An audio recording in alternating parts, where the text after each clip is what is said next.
What's up, everybody? Welcome back to Couple Things. With Shawn and Andrew. A podcast all about couples. And the things they go through. Exciting news, we're getting married. That's right. No, exciting news. It is wedding season, though. It is. I didn't know there was such a thing. I thought like weddings happen all year. Do most weddings happen in the summer? Yes. Gotcha. Yes. Have you ever heard the June bride saying? June bride? It's like a thing.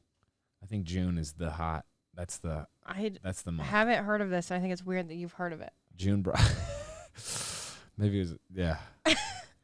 How many wedding magazines have you read? I feel weird now. Thank you. You should. Thank you. You made me feel weird. We are in wedding season, whatever that is, but we are in wedding season, and we wanted to talk to you guys about preparing for a wedding. We learned everything the hard way because we planned our own wedding, we paid for our own wedding, and went through the whole wedding thing.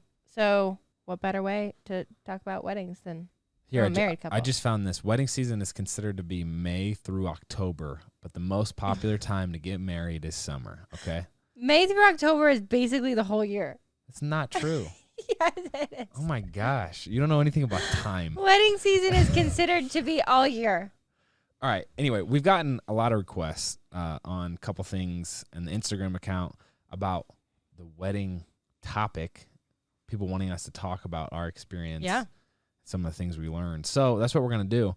And we have a ton of weddings coming up ourselves. I got brothers, cousins, friends. We're going to like 5 weddings this year. Well, and I think especially since COVID, like we're getting out of the COVID kind of block.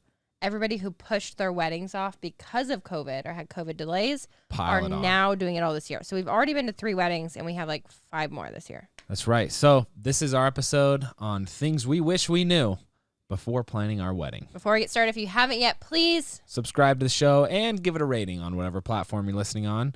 Also, based off the feedback from the last episode with Josh Beck, we are going to resume our normal format with further interviews. So thank you for your patience. We like to try out new things, including, for those who aren't listening but are watching, we have microphone covers. Yeah, why not? It's the small things in life, but this makes me feel pretty legit. And if you're listening and not watching, jump on over to YouTube, take a little peek for us, tell us if you like the little covers here, and then you can jump back to your podcast listening. You ready to dive into this? Let's do it.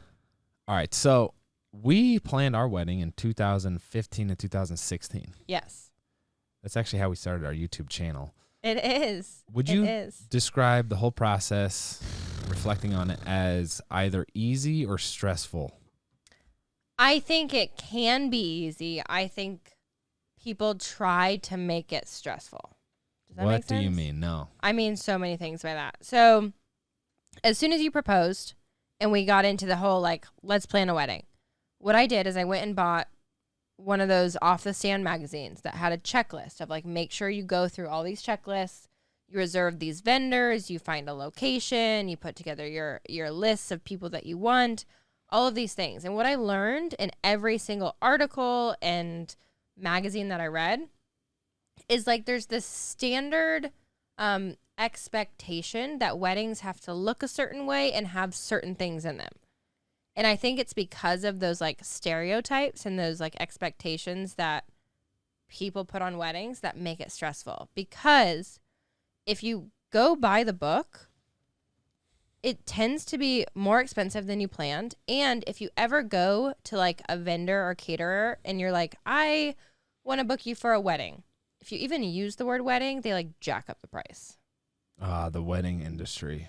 So what I mean by it could be easy is like, if you throw all of that out the window and just do it the way you want and make it like non-traditional in whatever aspect that is, you can like make it your dream event and it still be your wedding. So you're saying everyone has these expectations for weddings being large, being like the best day of your life. Yeah. And if you break outside of that expectation and actually think of a wedding as just like a fun event that you get to do, then that'll help you out. Or like a fun event that represents you guys as a couple. Let me give you an example. So our wedding, I hired a wedding planner because I got so overwhelmed by like these checklists. And she was like, okay, you need to have like appetizers when people get there. You have to have like a full sit down 7-course meal. You have to do a thank you gift for people. You have to have a going away, like dessert treat. You also have to have your cake, all of these things. And I was like, whoa, what do you mean I have to like have all of these? I was like, I don't eat that much food. I don't think anybody else does. And she goes, well, it's just like the way people do it. And I was like, what? And so through like talking, I was like, that's not how we're going to do it. We're going to do it a different way. I'm not going to pay for someone to have like a takeaway meal because they get hungry at 2 a.m. and they stay that late. I'm just not going to do that. And I think if you kind of rewrite the script and just do an event the way you want, it makes it more fun. It's great to say. I love the perspective. And I do feel like people lose the forest through the trees, as you said. They lose sight of the big picture of like, hey, this should actually be a pleasant experience. And like, I should look back on this with fond memories. Mm-hmm. But there are so many layers of complications, like your parents, like it, like the event itself is larger than just the vows, if you will. That's why I get so frustrated with weddings, is because it is not, you're not putting on an event for other people. I think that's where people get so turned around in the wedding experience, is they're like, oh, but my mom wants it this way. And my aunt really wants to bring her friends because they've been talking about watching us getting married. And, oh, I need to wear a certain thing or whatever it is. No, it is the union of you guys, like you and your spouse, and you're inviting people to come celebrate that. But that's the new age way of thinking it. That there is the traditional side where it's like, we were kind of in charge of our wedding. Yeah. But a lot of people, it's like the parents are in charge. I disagree with that. No, the parents are in charge. Just like just from a financial perspective. What are you, 16 getting married? I'm just saying I love your perspective, but there's a balance. Anyway, do you remember having fun planning your wedding? I did. I really had a lot of fun. It did get stressful because I felt like I was negotiating with so many people on what our day was going to look like, which is exactly like what we're arguing about now. I get very, very stubborn when people start telling me what to do. And when people were starting to tell me, you have to do this, or you have to have that, or you have to invite these people, I started feeling very overwhelmed by, this is not your day. This is me and Andrew's day. Is the correct term for that a bridezilla? Probably. I'm Probably. kidding. You were not at all, by the way. Super thankful for that. Thank you. But there's dozens of vendors that you use for food, for flowers, for the music, for the dishes, for the tables. And it's a tough, talking about negotiating. Yeah. You have a vision for like, hey, I want this to look like this. Mm-hmm. But then the negotiating happens when it's like, okay, well, love the vision. It looks good on paper. Here's what we can actually do in real life. Yeah. So then it's like that whole process of weaning down the vision to what can actually be done. Anyway, we also did use a wedding planner, which here's my thing, just before we jump into this topic. Easy. I think of wedding planning in that industry, and I think of like the real estate industry. And what logic does it make for them to get paid more money the more money that I spend? So they have zero incentive. They have no incentive to like help me manage costs. Yeah. Because the more I spend, the more they make. Yeah. It doesn't add up in my mind. I will say this about wedding planners. There are wedding planners out there that aren't commission based. They have flat fees. And there are also, instead of wedding planners, there are day of managers, which I think are so helpful. Wedding planners, I would say that's kind of up to you guys based on how big, based on how hands-on you want to be. But a day of manager is basically a wedding manager or event manager who's going to show up and make sure the caterers are there on time, and whatever it is you may have, they just take care of it so the bride and the groom don't actually have to like be handing out logistics to people who are running your operation. So the bride can actually sit back and So relish the moment. I would highly recommend a day of manager. Whereas a wedding planner walks you through the whole checklist of getting everything taken care of, like, and making sure you're on track for the timing. Which I do think there are so many incredible like outlets and resources that are virtual wedding planners or lists. There's some on like Zola. There's some on theknot.com. There's a bunch of online quote unquote wedding planning, I don't know, apps and things you can use. Lexi, are you using a wedding planner? Day of coordinator. Exactly. Lexi's using a day of coordinator. Yeah. Getting married in a couple months. How much do you feel like we let friends and family make decisions for us versus us just braving it ourselves? I made every decision. You and I made every decision. Like, I don't think we let our friends and family make any decisions. That's not the norm, though. No, that's not true. With the invite list, my parents, your parents definitely had say in, like, they have to be here. Yeah, and that sparked a lot of arguments. And ultimately, we won. I think going into this whole process, if you're planning a wedding with the expectation or a hold on loosely mentality, and like, hey, there's a lot of people who are really excited about this, and some people's excitement come out as like frustration or demanding, just like making sure that you have the right perspective and not this, hey, I have full control over this. I think the perspective to keep in mind with friends and family, especially parents and grandparents, is like, we have Drew and Jet. I've already like thought and cried over the idea that they're going to get married someday, and I can't wait for that moment. And I think it's really hard sometimes for parents to separate. It's like an exciting day for parents versus this is actually my kid's day. And so there's just a lot of emotions that go into that big day. And for us, I remember getting like our first list from our parents, and that put our guest count at like 300. And we hadn't even put like our list together. And I was like, oh my gosh. We had a large wedding. Like, Mom, sorry, the second and third cousins can't come. Like, we don't have that ability. But they did. No, I'm kidding. What a joy. All right, so here are some things as we reflect that we wish we knew or had done as we were planning our wedding. First of all is the budget. Yeah. I think as a couple or as a family, whoever's in charge of like the financial backing of the wedding, no matter what size we're talking, no matter how opulent. Yeah. Whether it's just you two or 700 people. I think collectively coming up with a budget and setting expectations there is good, and making sure everyone knows the budget. But then also I might set the budget at 10% under what your actual budget and what you're actually willing to spend is, because leaving a little extra room for expenses at the end, like whatever it may be, more alcohol at the wedding, whatever your vibe is, like could be helpful. And I will say too, negotiate, because as soon as you use the word wedding with any vendor, any like location or venue or whatever, people just they know it's your special day, and they know people are willing to spend a lot of money on that.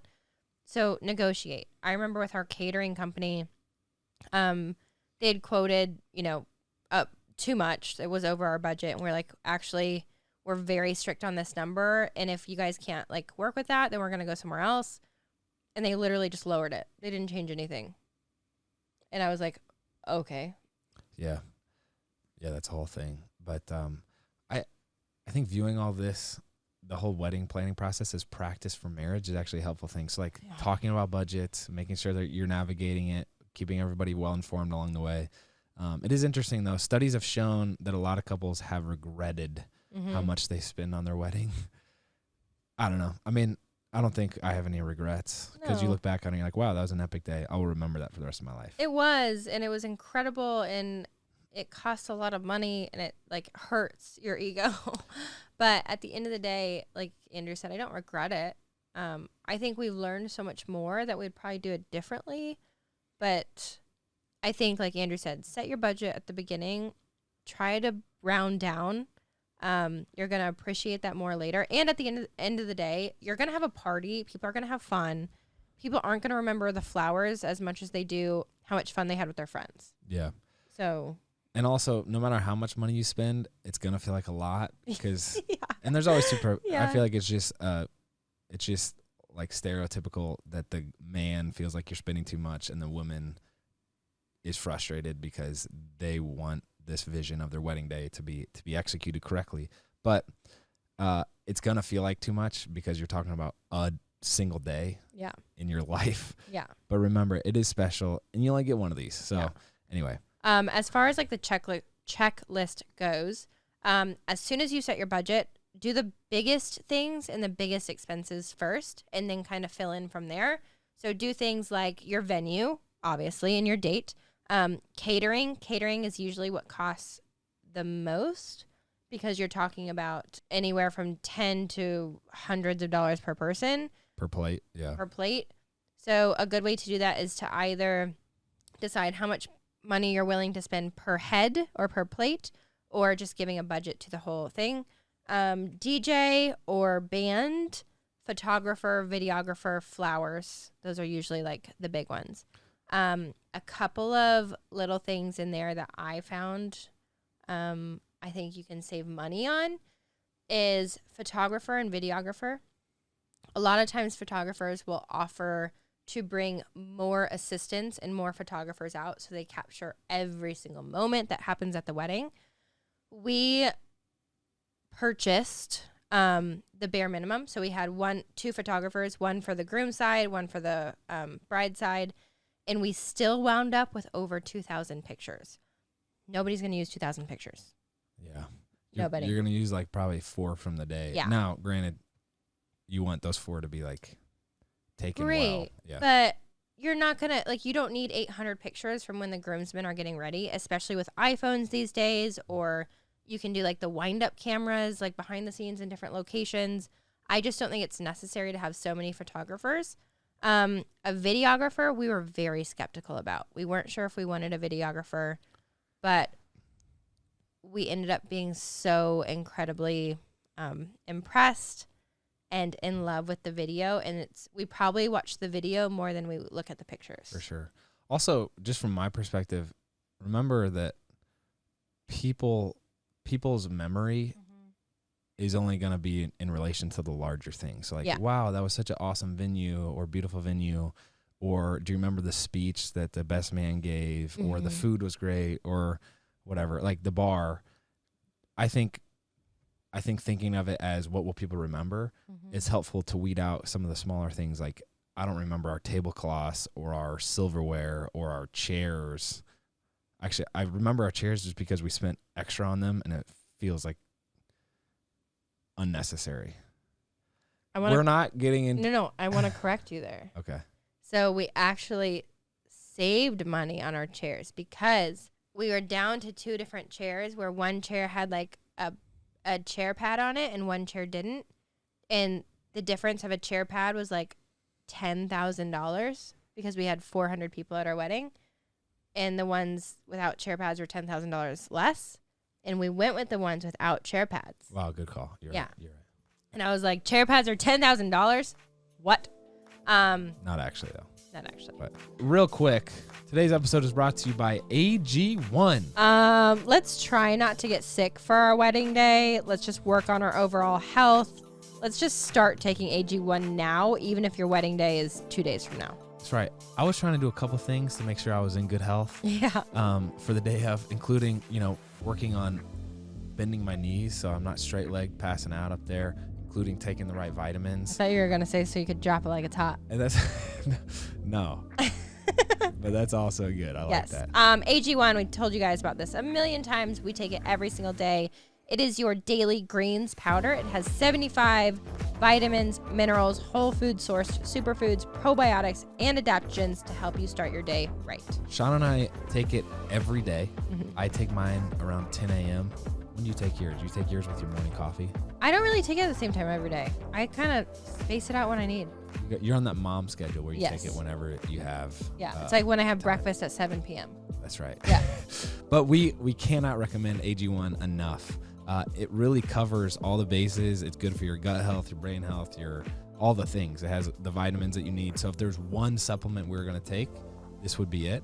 And also, to make it easy, Athletic Greens is giving you a free 1-year supply of immune-supporting vitamin D and 5 free travel packs with your first purchase. I have told a lot of people we all have nutritional gaps in our diet. If you would like to take one thing to make up for that, it would be AG1. All you have to do is visit athleticgreens.com/EastFam. Again, that is athleticgreens.com/EastFam to take ownership over your health and pick up the ultimate daily nutritional insurance. We'll also link it down below. Let's get back to it. Also, some people are into the concept of preserving their dress or suit that they wore and getting it dry cleaned. They also have preservation options for dresses, Which I did. Which you did. So leave room in your budget for that as well. Try to think from the beginning to the very end. So like that, maybe even your honeymoon is part of your wedding budget, but also things like preserving your suit and getting it dry cleaned. Also, a couple more like things to think about where you can save money, where we saved money. Flowers. So actual flowers are about 3 times the price of like greenery. So think like, just instead of like a big rose, you have like all of these like green plants. Leaves. We did 90% greenery and just like a couple flowers here and there. I didn't think it really looked any different, and it saved a ton of money. Also, stationery. Stationery is a massive way to save money. So if you think of like the most traditional wedding, you would walk in and be handed a pamphlet or like a brochure. An itinerary, kind of, run a show. Like each individual person gets to look at, and it tells you what's going on through the wedding. That can cost a lot of money. So we actually didn't do that. We printed one, and I went and bought an easel from like TJ Maxx and just like set the really big one up on the easel. You can do the same thing with like dinner menus. Instead of printing dinner menus, you can print one and frame it. I literally bought a frame from TJ Maxx. And then like table numbers, all of those different things. You can truly just do like one big one somewhere instead of printing potentially hundreds. Dude, the stationery, I forgot about the save the dates, the invitations, RSVPs. That can get out of hand pretty quickly. Oh, another great way to save money with your invitations or save the dates. Lexi actually did this, which was brilliant, is instead of doing like a printed invitation or save the date in an envelope, you can actually do postcards, which are great. And you can even do those for invitations where you receive the invitation, you put a stamp on it, and you send the invitation back, which is an awesome way to do that. Yeah. Also, I just feel, I'm just thinking about all this, like, you get caught up in like, oh, I need to have a gold foil envelope. Yeah. It's not what it's about, dude. I'm about to get fired up. Lexi's got something for us. Lexi's just pro tip. Yeah. She said you can actually send invitations with QR codes on them. So you just scan the QR code and RSVP online, so you don't have to like ship an RSVP. Pro tip. That is really Thank you, smart. Lex. It's not about the gold foil in the freaking envelope. It's about who you are. Anyway. Oh, I have a couple more tips. Sorry. Okay. Okay, we're going to be here forever. We're going to be here forever. These were things that we absolutely loved. They were suggestions by our wedding planner that we actually did at our wedding. So usually during your wedding, after you get married. Wait, there's one more for the budget because you're about to move into the next section. I'm just saying. It was a tip, Andrew. Okay, what? I know. Before we move on from the budget, closing out this section of you'll likely go over your budget. Also, I never leave room in the budget and planning for tips. Oh, yeah. But people like the florist, caterer, DJ, photographer, videographer, probably it might be a tip situation. By the way, tipping is so stressful. I don't know who to tip or when or how much or whenever. But anyway, leave room for tips and make sure that that's factored in as well. All right, back to Shawn. Okay, so day of your wedding, something that we never thought of, but our wedding planner actually thought of and suggested, and we did. So after you get married, there's usually this like little time in between where you probably take pictures and then you head to the reception. As a bride and groom, you will spend 99.9% of your time at the reception, like talking to people and having fun and doing toasts and cutting the cake. And you actually don't really get a lot of time to sit and eat. So our wedding planner suggested in that little leeway time when you take pictures, set aside 20 extra minutes. Nobody's going to notice. They're literally going to be like dancing and eating food and drinking. Set aside 20 minutes, have your meal already prepared, sit down and have your first dinner as husband and wife. Andrew and I did that. It was so special. Also, something to remember, you probably will get too caught up in your party to like sit down and eat cake.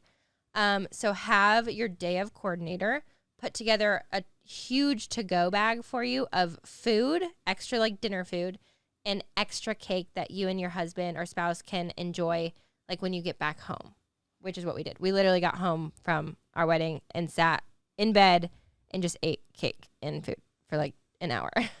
Yeah. Yeah, I feel like if you don't eat at your wedding, you're just going to get back to the hotel. I don't think we ate or drank anything at our wedding. We had dinner. Besides that 20-minute period. I'm saying like at the actual reception. I don't think shaking hands and saying hello to everybody. Yeah. Another good thing to remember, just to have this mindset, the only thing that matters at your wedding is that you end up married. Something's going to go wrong. Someone's going to forget something. We had a stray injured dog walk down the aisle of our wedding while we were getting married. We also, this is also completely ridiculous. And I understand nobody relates to this, but Shawn is a big deal. And there was, what do you call it? TMZ helicopter. What do you call that thing? Paparazzi. There was a paparazzi helicopter also sitting outside our freaking house where Shawn was getting ready. Someone was hiding in the bushes. Do you remember that picture? Creepy. So creepy. Anyway, so something's going to go wrong or unexpected will happen. Just have such a relaxed mentality of like, it's the perfect day because you're getting married. It's not the perfect day because the food is hot or something is executed perfectly, whatever. Like, all you have to remember is that you get married. I remember we got married outside and so many people were so worried, even our wedding planner, that it was going to rain. And because of money, I didn't pay for a rain tent. I was like, I don't want to spend extra thousands of dollars on a hypothetical situation.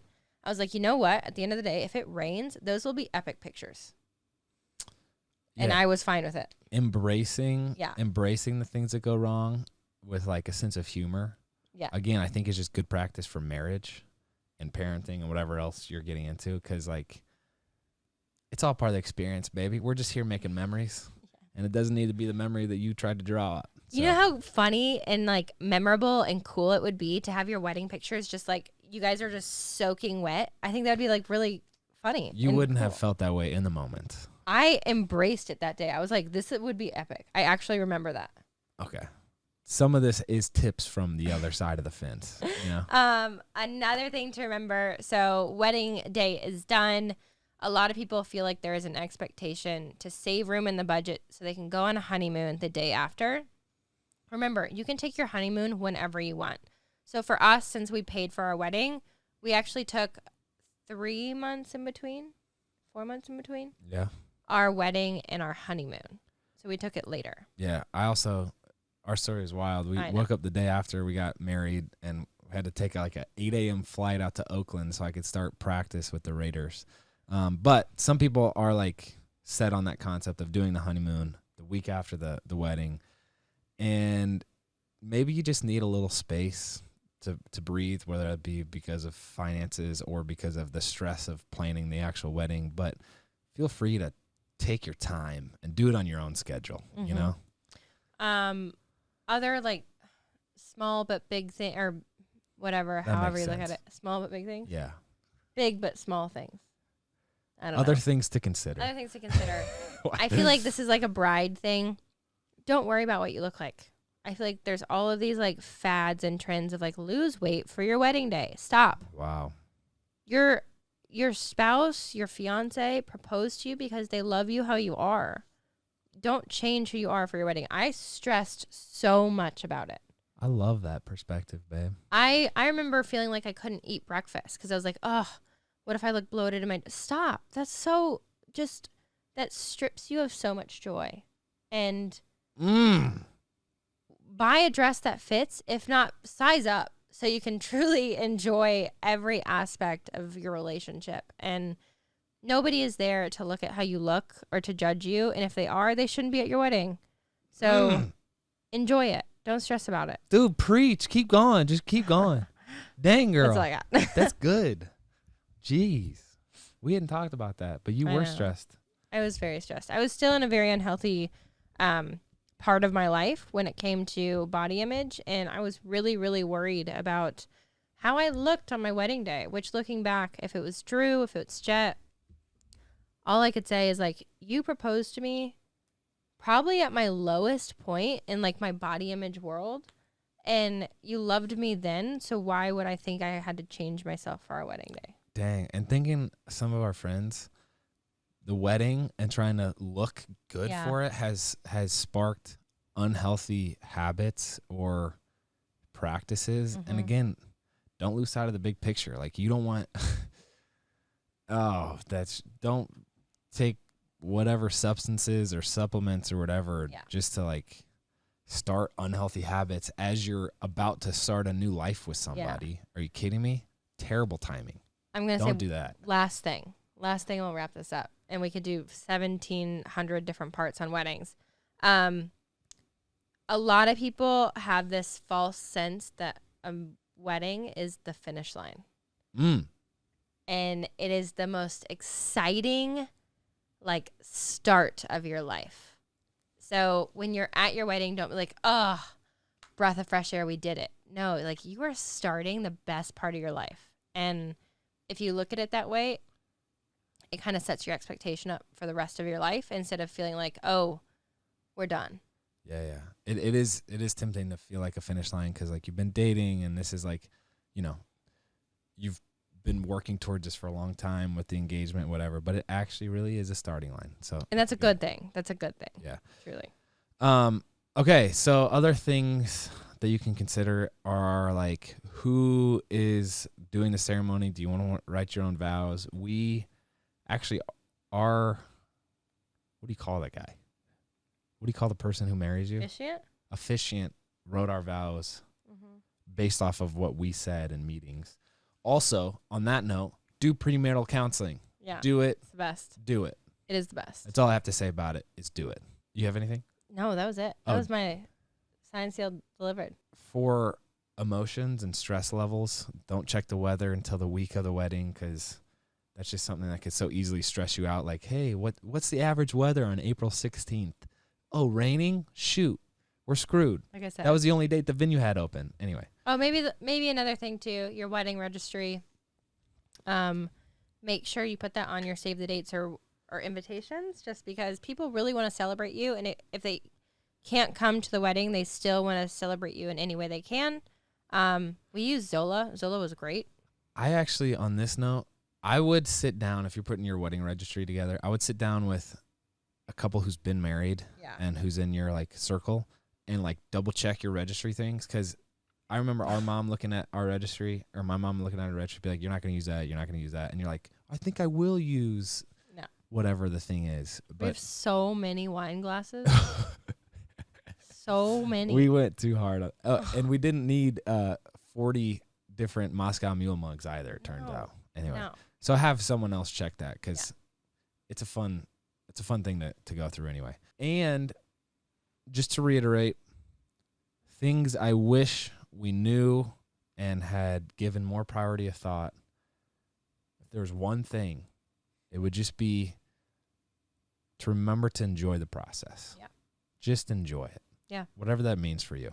That might mean taking care of every single detail. That might mean not doing any of the details, but enjoy it nonetheless. With that, thank you for listening. Thank you for suggesting this topic. If you have any more questions when it comes to weddings, we'll do a part 2. But I think that's all we got for you. Yeah, I want to continue this series and maybe do things I wish we knew before we dated, or things I wish we knew before we got engaged, or things I wish we knew before we had kids, whatever the thing is. So let us know if you're listening, which of those, if any, that you would like to hear. If you are planning a wedding right now, we are so happy for you guys. We are praying for you. It's truly the best part of life. I love it. We love marriage, and wedding is a fun part of that. So congratulations. We're rooting for you. Good luck. Crush it. That's all we have. I'm Andrew. I'm Shawn. We're the East Fam.